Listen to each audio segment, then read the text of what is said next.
कृषि दर्शन कृषि दर्शन कृषि दर्शन कृषि दर्शन कृषि दर्शन कृषि दर्शन।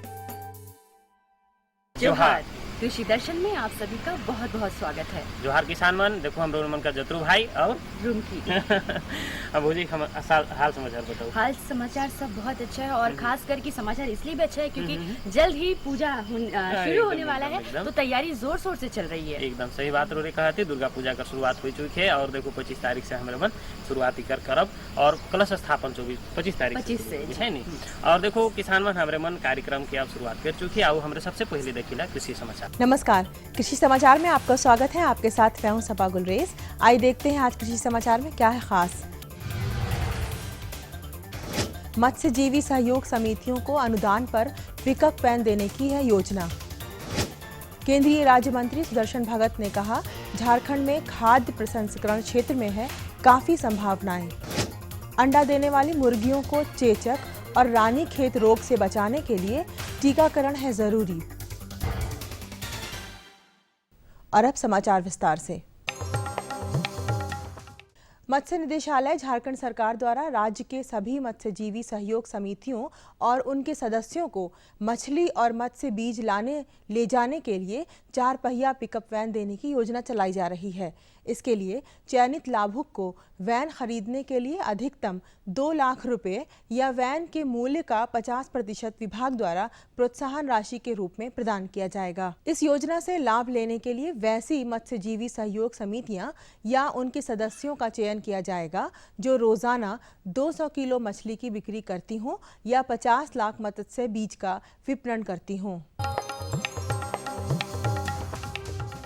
बीते दिनों रांची के मोराबादी मैदान में आयोजित एक्सपो मेला के उद्घाटन समारोह में केंद्रीय सामाजिक न्याय एवं अधिकारिता राज्य मंत्री सुदर्शन भगत ने कहा कि झारखंड में कृषि आधारित उद्योगों की काफ़ी संभावनाएं हैं। यहाँ बड़े पैमानों पर सब्जी और फलों का उत्पादन होता है, जिसे बेचने के लिए दूसरे राज्यों में भेज दिया जाता है।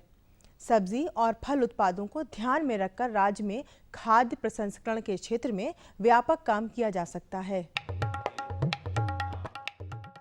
मुर्गी पालक भाई, अगर आप अंडा देने वाली मुर्गी पाल रहे हैं तो उसे चेचक से बचाने के लिए पाल पॉक्स नामक टीका दें और 8 सप्ताह की उम्र वाली मुर्गियों को रानीखेत रोग से बचाने के लिए RB2 नामक टीका दें।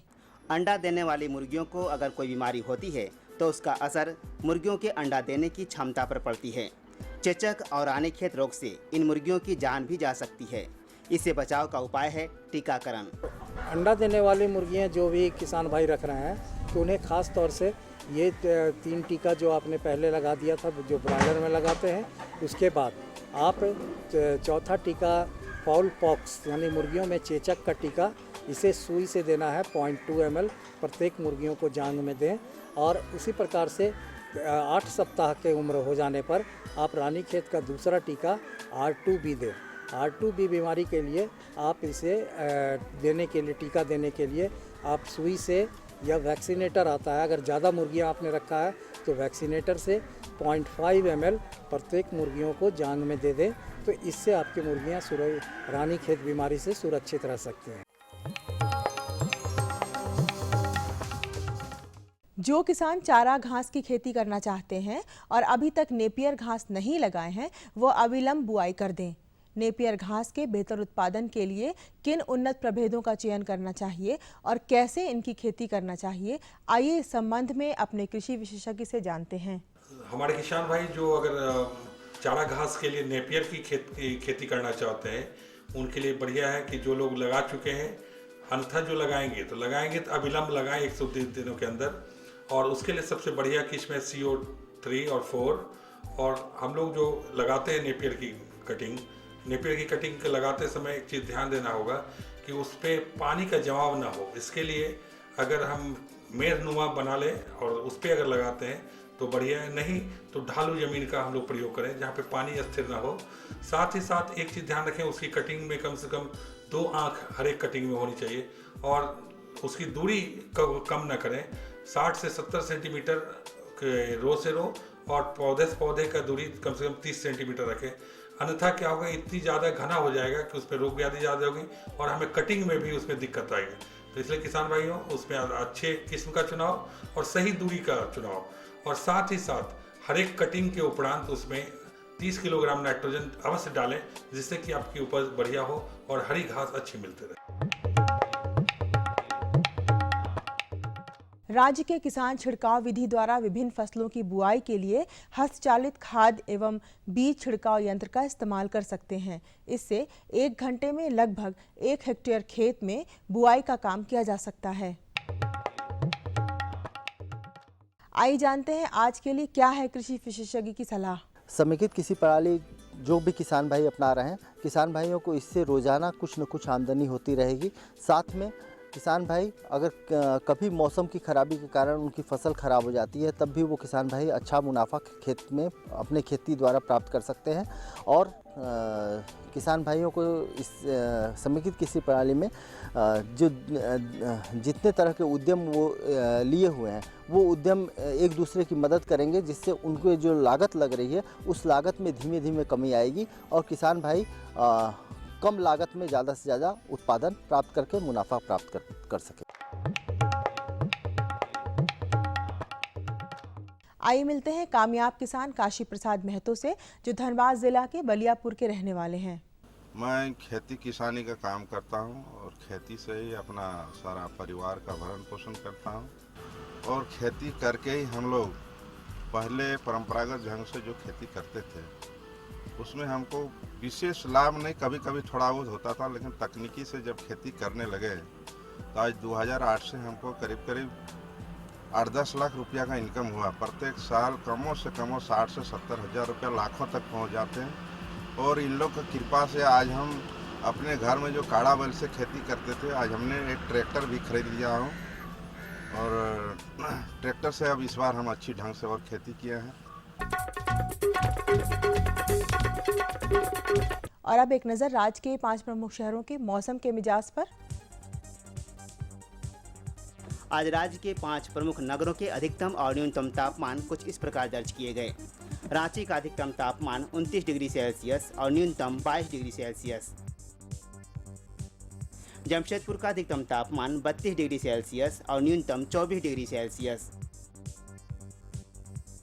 मेदिनीनगर का अधिकतम तापमान 32 डिग्री सेल्सियस और न्यूनतम 25 डिग्री सेल्सियस।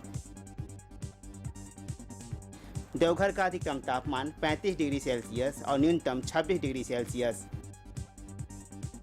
वहीं धनबाद का अधिकतम तापमान 35 डिग्री सेल्सियस और न्यूनतम 25 डिग्री सेल्सियस दर्ज किया गया।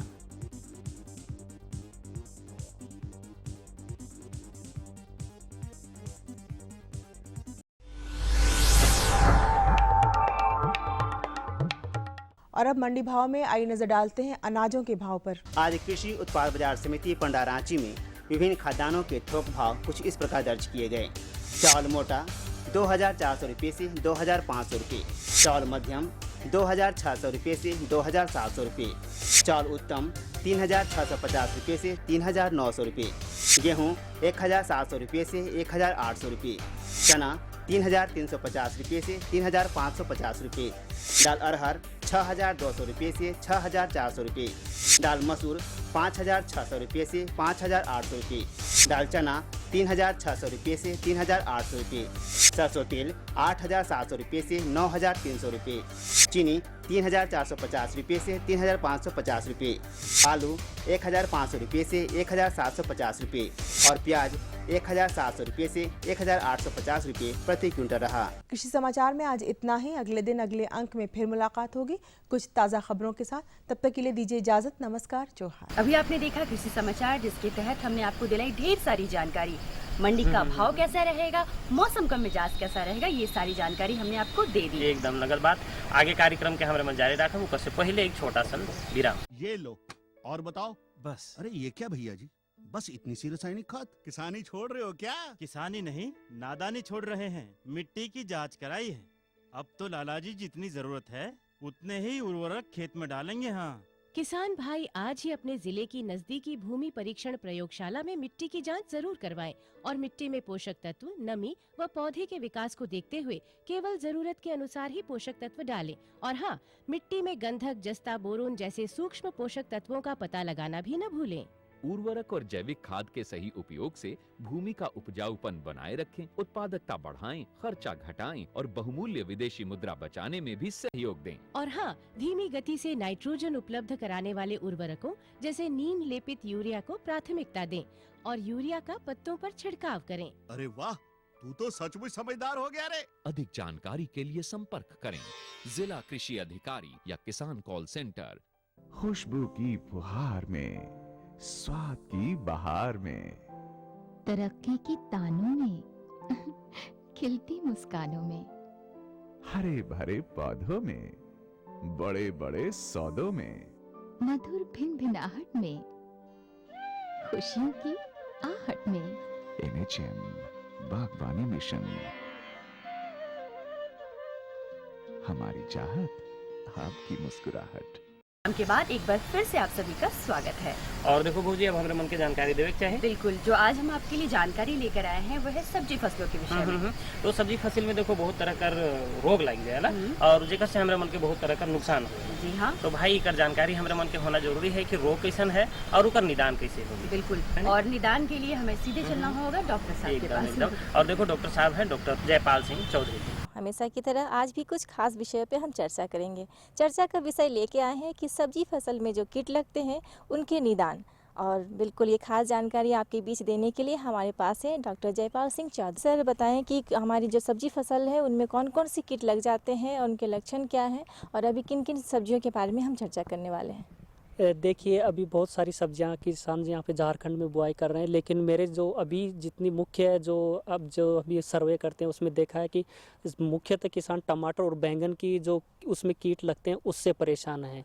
पहले हम बात करेंगे टमाटर के बारे में। जैसे टमाटर में हम देख रहे हैं कि किसान भाई सबसे ज़्यादा परेशान है कि उनकी पत्तियाँ बोल रहे हैं कि सिकुड़ रही हैं और पूरा प्लांट पहले 1-2 प्लांट्स में आ रहा है पौधों में और उसके बाद में सारा खेत में पूरा वो मुरझा जा रही है और बांझपन की समस्या जिसको हम बोलते हैं वो आ रही है। तो किसान भाइयों को मैं बताना चाहूँगा कि यह एक वायरस जनित बीमारी है जिसको एक कीट सफ़ेद मक्खी फैलाती है। अगर हम ये बीमारी शुरुआत से ही हमें इसको नियंत्रण करने की आवश्यकता है। जिन किसान भाइयों ने अगर टमाटर का बिचड़ा लगा दिया है तो वो एक इसका छिड़काव सफ़ेद मक्खी को रोकने के लिए एक ओबेरोन का एक छिड़काव करें। ओबेरोन को 1 ml को 2 लीटर पानी में मिला करके एक छिड़काव करें। और जिन किसान भाइयों ने बिचड़ा अभी तक ट्रांसप्लांट नहीं किया खेत में, उन किसान भाइयों से अनुरोध है कि वो बुआई से पहले अपना बिचड़ा को जो कॉन्फिडोर दवा है उसको 1 ml दवा को 1 लीटर पानी में मिला करके 3 घंटे के लिए जो बिचड़ा है उसको डुबो करके रखें और इसको ट्रांसप्लांट करें। इससे आपका जो अर्ली स्टेज है, इनिशियल स्टेज में आपको कीड़ा उस प्लांट पे नहीं लगेगा और उस बीमारी को नहीं फैला पाएगा। दूसरा, अगर है कि किसान भाइयों ने अगर लगाया हुआ है और उसमें इस बीमारी के कहीं कहीं पे लक्षण दिखने लग गए हैं तो उन लक्षणों को आगे बढ़ने से रोकने के लिए अगर 1-2 प्लांट्स में आ रहे हैं तो किसान भाई बिना बेहिचक उस प्लांट को उखाड़ करके जला दें और उस उखाड़ने के साथ ही उसमें फिर से आप रोगर का 1.5 ml प्रति लीटर के हिसाब से एक इस छिड़काव करें और उसके 7 दिन के अंतराल पे दूसरा छिड़काव कॉन्फिडोर 1 ml को 3 लीटर पानी में मिला करके उसका छिड़काव करें। ये छिड़काव जो है इसको आप आगे पीछे रखिए, इससे आपका जो ये वायरस जनित बीमारी है उसका नियंत्रण हो पाएगा। डॉक्टर साहब, हम जानना चाहते हैं कि ये जो बैगन की चर्चा हम लोग कर रहे थे तो बैगन 2 तरह के देखी मिलते हैं। एक जो कलर होता है नॉर्मली जो काले रंग के और एक जो सफ़ेद टाइप से, 2 तरह की जो क्वालिटी है। तो अधिकांश जो है हमारे झारखंड के परिवेश में किसान भाई का उत्पादन कौन से बैगन पे ज़्यादा होती है और कौन सी उनके खेत पे ज़्यादा पाई जाती है? देखिए, जैसे किसानों का ये अब पहला उनका प्रेफरेंस है कि वो जो नीले वाला बैंगन है उसको ज़्यादा बुआई करते हैं, जो कांटे वाला है उसको खाना भी पसंद करते हैं। और अभी जो बरसात का मौसम है उसमें बहुत ज़्यादा आप देखेंगे तना एवं फल छेदक बैंगन में एक जो कीट है वो बहुत ज़्यादा लगता है। तो किसान भाई इसके जो रोकथाम है उस पर पहले से ध्यान देने की ज़रूरत है। मुख्यतः किसान करते हैं कि जब वो फल छेदक और तना छेदक दिखाई देने लगता है तब उसमें छिड़काव करते हैं या फिर सलाह लेने के लिए फ़ोन करते हैं। जाते हैं। तो ऐसा करने के साथ में उनको पता लगता है कि हम जब दवा बताते हैं और जो भी अभी दवा रिकमेंड करते हैं उसका उस पर प्रभाव नहीं होता है। तो किसान भाइयों को पहले सलाह दी जाती है कि जब भी आप बैंगन का जब बिचड़ा लगा रहे हैं, जब खेत में उसको लगा रहे हैं, तो उस बिचड़े पर अगर आप राख, जो अपने घर में राख होती है कोयले से बनी हुई, उसको महीन परत करके एक आप बुरकाव कीजिए, जिससे क्या होगा कि जो इसकी तितलियां हैं वो उस आपके बैंगन के ऊपर अंडे नहीं दे पाएंगी। अगर अंडे दे रही हैं तो उनसे बच्चा नहीं निकलेगा। तो आप राख अपना घरेलू तरीका है, इसको सुबह के समय पर पत्तियों पे डालें, जिससे आपका कीट काफ़ी हद तक ये नियंत्रण होगा। दूसरा एक और तरीका है जो अपने किसान भाई कर सकते हैं, जब भी आप बैंगन लगाएं उसके चारों तरफ, अपने खेत के चारों तरफ में 2 लाइन जो मक्का है, मक्कई की लाइन लगाएं, जिससे कीड़ा दूर रिपेल होता है, मतलब दूर भागता है और अंडे अपने खेत में नहीं देता है। तो ये 2 छोटी छोटी बातें हैं, लेकिन किसान इन पे ध्यान देंगे तो कीट काफ़ी हद तक नियंत्रण होता है। अगर कीट खेत में आना शुरू हो गया है, जैसे ही कीट दिखाई दे, जो आपकी टहनी सूख रही है कीट की वजह से, इसमें क्या होता है कि एक एक डाली सूखती है। इस फल एवं तना छेदक से अगर पूरा पेड़ सूख रहा है तो इसका मतलब है कि उसमें आपके फल एवं तना छेदक नहीं लग करके बैक्टीरियल विल्ट करके एक बीमारी है वो लगी हुई है। अगर आपकी एक एक टहनियाँ सूख रही हैं, सूखी हुई टहनी पे आप देखेंगे कुछ एक्सक्रीटा निकला हुआ दिखाई देगा। इस एक्सक्रीटा से हम देख सकते हैं कि वहाँ पे पिल्लू इसका अंदर मिलेगा। तो जैसे ये लगना शुरू हो तो किसान भाई पिल्लू सहित इसको काट करके नष्ट कर दें, जिससे इससे तितली नहीं निकलेगी और आगे ये कीट बढ़ेगा नहीं। जब भी आप ऐसा साफ सफाई करके जितना भी आपके फल लगा हुआ है और जितना भी आपकी टहनी है रोग ग्रसित, जो कीट ग्रसित है, उसको काट करके नष्ट कर दें और नष्ट करने के बाद में ही उस पर छिड़काव करें। छिड़काव के लिए ये ध्यान रखें कि हम जब भी छिड़काव करते हैं तो हमारा पहला जाता है कि हम दुकानदार जो दे रहा है उसी जो विषैले कीटनाशक उन पे हमारा ज़्यादा पहले एम्फेसाइज रहता है। तो किसान भाइयों को मैं बताना चाहूँगा कि यह कीट अगर आप सही समय पे छिड़काव करेंगे तो बिल्कुल नियंत्रण होगा। इसके लिए आप फ्लूबेंडामाइड जो फेम के नाम से मिलता है उसको 0.3 ml 1 लीटर के हिसाब से आप छिड़काव करिए। इस छिड़काव के बाद में 7 से 10 दिन के अंतराल पे फिर से आप बैंगन को तोड़ करके पत्तियां उत्तियों काट करके आप दूसरा छिड़काव कोराजीन का कर सकते हैं। कोराजीन 1 ml 3 लीटर के हिसाब से इसका छिड़काव करें। कोराजीन का छिड़काव करते समय किसान भाई ये ध्यान रखें कि इसकी मात्रा आप ज़्यादा नहीं करें। कई बार किसान भाई करते हैं कि 1 ml को 2 लीटर पानी में मिलाते हैं या 1 ml को 1 लीटर पानी में, जिससे आपका बैंगन के में क्या होता है, कसेलापन आता है और उसकी वृद्धि रुक जाती है। तो इन सब बातों को ध्यान रखने के लिए आपको 1 ml को 3 लीटर पानी में ही मिला करके इसका छिड़काव करना है, तो बिल्कुल आपका ये कीट नियंत्रण होगा। किसान भाइयों, बहुत से छिड़काव के बारे में उन्होंने बताया और इन सभी बातों को अब अमल भी करेंगे और बताए हुए नियमों का पालन करते हुए आप अपना बैंगन की खेती और टमाटर की खेती करेंगे।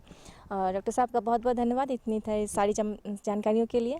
भाई बहुत अच्छी रही जानकारी। बहुत बढ़िया जानकारी तो बढ़िया रहे करेला, हमरे मन के जानकारी लेना भी जरूरी है।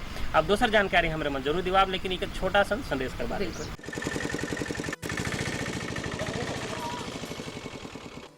प्रणाम मास्टर जी। हाँ प्रणाम प्रणाम। क्या बात है बिरजू, बहुत उदास नजर आ रहे हो? हाँ, शहर कमाने जा रहा हूँ, नहीं तो खाऊंगा क्या?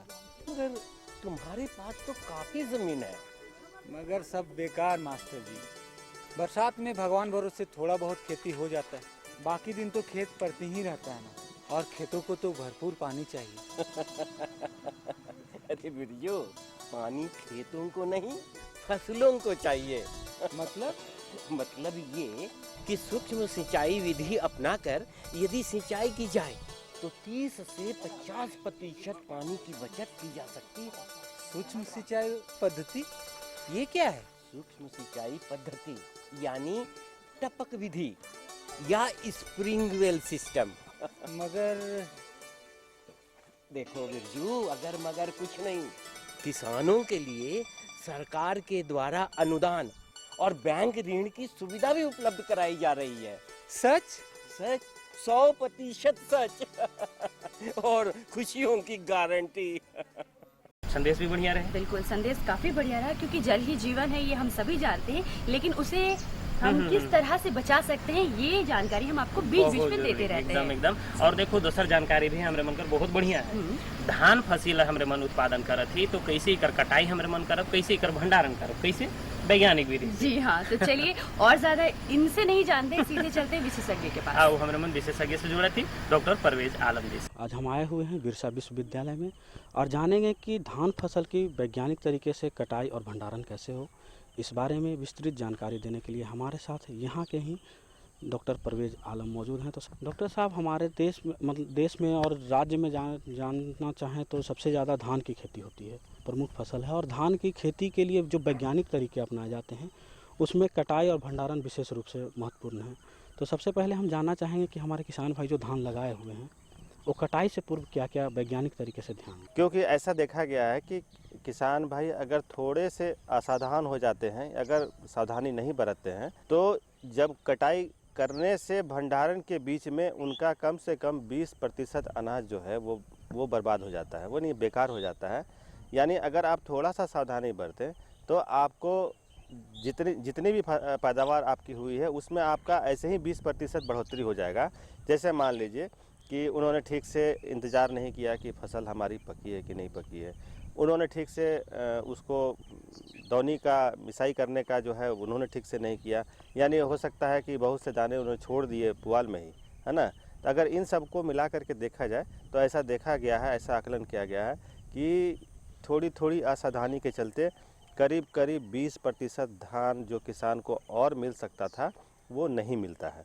अब जो आपने प्रश्न पूछा कि कैसे समझेंगे कि फसल हमारी पक के तैयार हुई है कि नहीं, तो सबसे पहले हम शुरू करते हैं टाड़ ज़मीन से। जैसा कि किसान भाई आप टाड़ ज़मीन में ज़्यादा से ज़्यादा धान की फसल आपने लगा के रखा है और अब कुछ ही दिनों में अब समय आ रहा है कि आपकी फसल पक के तैयार हो जाएगी और आप उसको काट के वहाँ से हटाएंगे।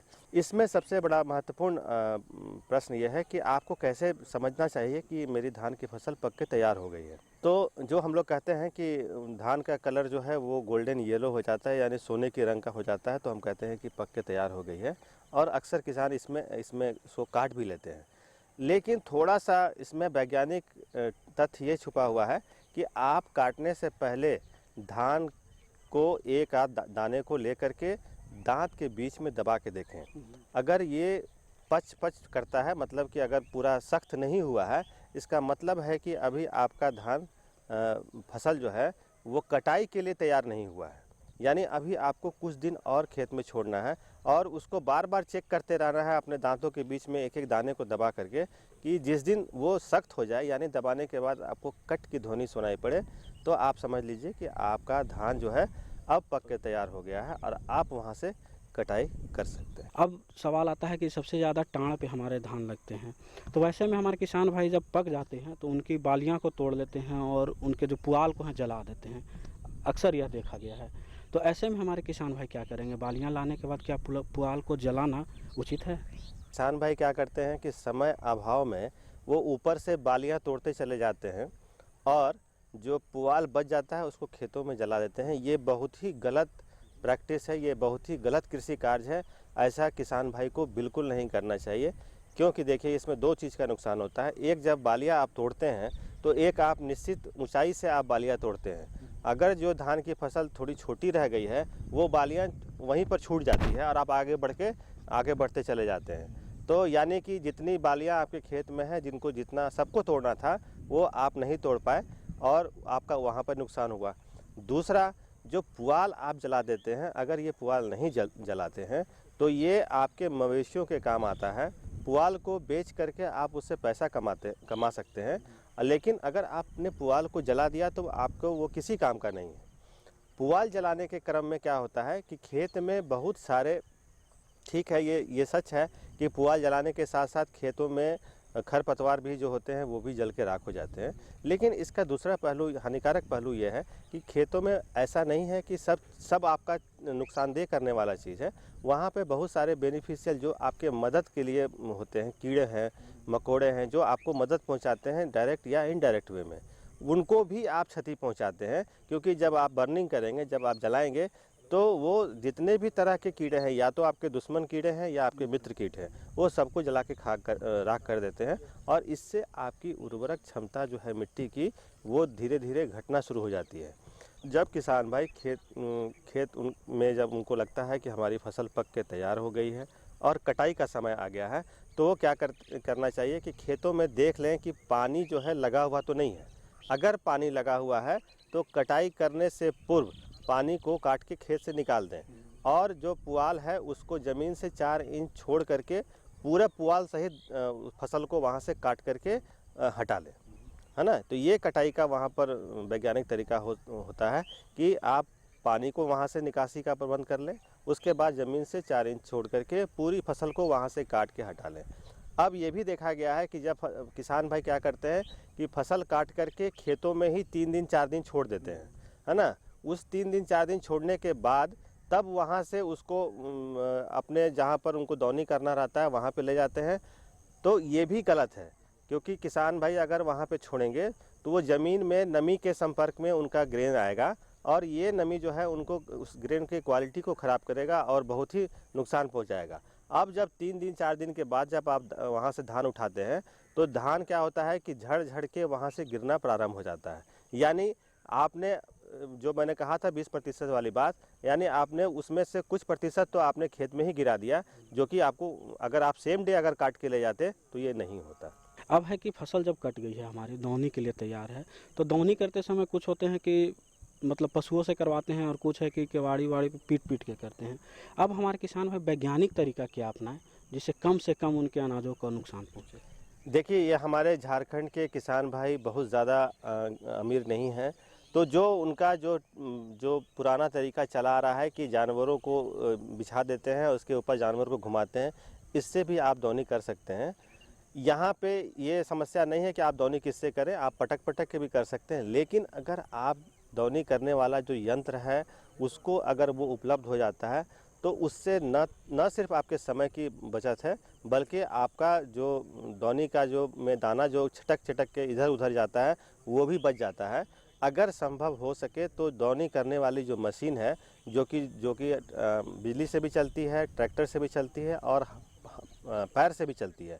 यानी अगर छोटे किसान हैं तो वो पैर से चलाने वाला दौनी की मशीन को लेकर के और उससे दाने को अलग कर सकते हैं। और इस तरह से आप जितना जल्दी करेंगे उतना आपको फ़ायदा होगा, क्योंकि जितना देर छोड़ेंगे उतना बहुत तरह के आपके लॉसेस आपको धान के फसल को सहना पड़ेगा। डॉक्टर साहब, आप हमारे इस कार्यक्रम में आए और इतनी अच्छी जानकारी दी, इसके लिए आपका बहुत बहुत धन्यवाद। धन्यवाद।